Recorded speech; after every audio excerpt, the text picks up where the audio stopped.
Alright, I know it's late and dark, but a few people were wanting to hear my new Flowmaster American Thunder dual exit exhaust system on the Suburban, so thought I'd go ahead and give you a little sound demonstration.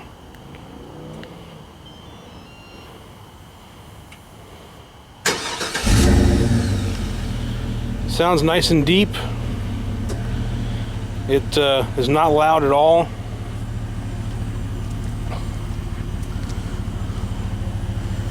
And I think it looks pretty good. Got the polished stainless tips, exiting at an angle. I'm not going to bother with revving it up and all that nonsense right now, because you need to hear it under a load for it to give you any accurate reproduction. So, but here you can just see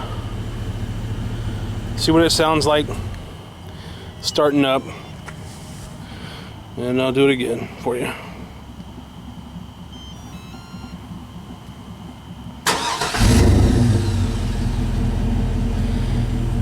Nice and deep, mellow, sounds good in the cabin. So there you go, that's my Flowmaster American Thunder dual exit exhaust system on my '01 Chevy Suburban.